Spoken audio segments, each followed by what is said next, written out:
Todd, Edmonton's one of just a handful of teams that have beaten Vegas not just once but twice. To this point, what's worked about the matchup from your perspective, head-to-head? I think the two games that we played have been completely different. The first one in Edmonton, we got them when they had some injuries, especially in goal, and we were fortunate to take advantage of that, in my opinion.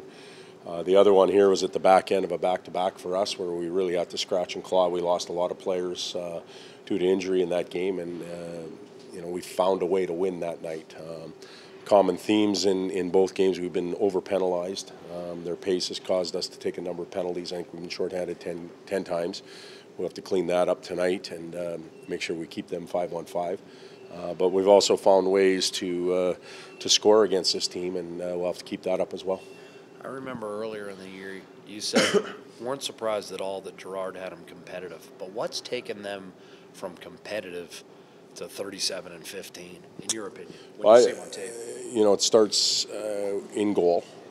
Marc-Andre Fleury gives them a very stabilizing factor back there. They realize they can make some mistakes, and he's often there to cover up for it. After that, I think their team has been built around pace. They play the game extremely quick, and not just talking about offensively. They defend quick. They get back and check properly, and they strip a lot of pucks, and they're going the other way. So that's worked well for them. And I think it was a motivated group from the beginning of the year. They were, I don't know whether or not they viewed themselves as cast-offs or unwanted. But if they did and they captured that emotion, it was very powerful, and it's worked well. So their management team's done a very good job. Gerard's done a good job. Todd, how do you use just the arena, the city, and its energy to your advantage? Well, we'd like to get off to a good start. They're a team that is one of the top-scoring teams in the league in the first period. The building, we've experienced it once now. It has a special energy to it. It's very vibrant. It's got a lot of life to it.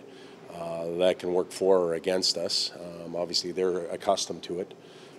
But we want to execute well early, and I think for us, we've got to get on our toes and not fade late in shifts. So we've got to stay fresh. We can't get caught out long to the point where we get slow, they get faster, and it'll work in their favor.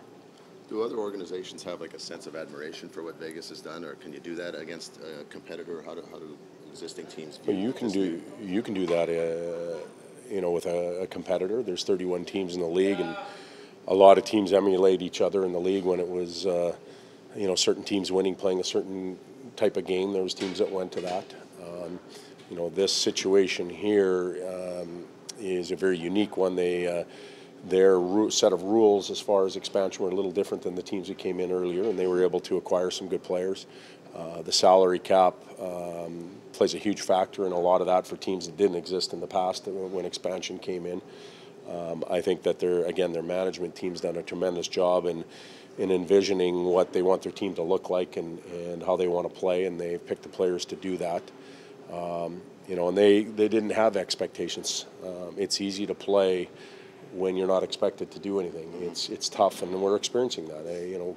Teams picked us during the summer to be one of the top teams. We couldn't handle that. We weren't prepared for it yet. We hadn't learned to win enough, and it's tough to play that way. So as they move forward, they'll have their work cut out for them. But right now, they're a team that we all respect and admire for what they've done. Over the last 4 games, are there any common tendencies on tape that you've seen defensively that you'd like to tighten up? Obviously, 5 goals allowed in 3 of those games. Well, we have to throw out the empty net goals. I think we've given up 4 or 5 of those over the last little bit here. So throw that out the window and then look at what's happening after that. And the games themselves we've been in, they've all been 1-goal losses. They've all been very tight. Some of them have gone late into the game, and we haven't been able to close the deal. Obviously, the penalty kill the other night against Florida was a big factor.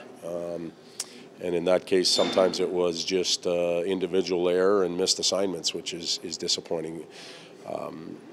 The other games, there's been some turnovers. I talked about that after San Jose, where puck's on our tape. We've got full control. We've got our eyes up, and we're prepared to make a play. We're just making it to the wrong color, and all of a sudden it's in our net. So that's going to have to get cleaned up as well. Do you sense that the PK guys relax on the road a little bit more? Like they seem... You know what, I've been asked this question by you and everybody else. Every time we get on the road, I get asked the question. I don't have the answer to that. I don't know what the answer is. It is baffling that we can be 1-30 with that big a gulf in between. So you can look at it from a systematic point of view. Well, why does it work in one spot and not in the other? We can look at it at player usage and ask the same question. We can look at goaltending and ask the same question, and you get the argument from one side or the other. And it's, sometimes you wish you were either all the way up or all the way down in both, because then you'd be convinced that it's one thing or another.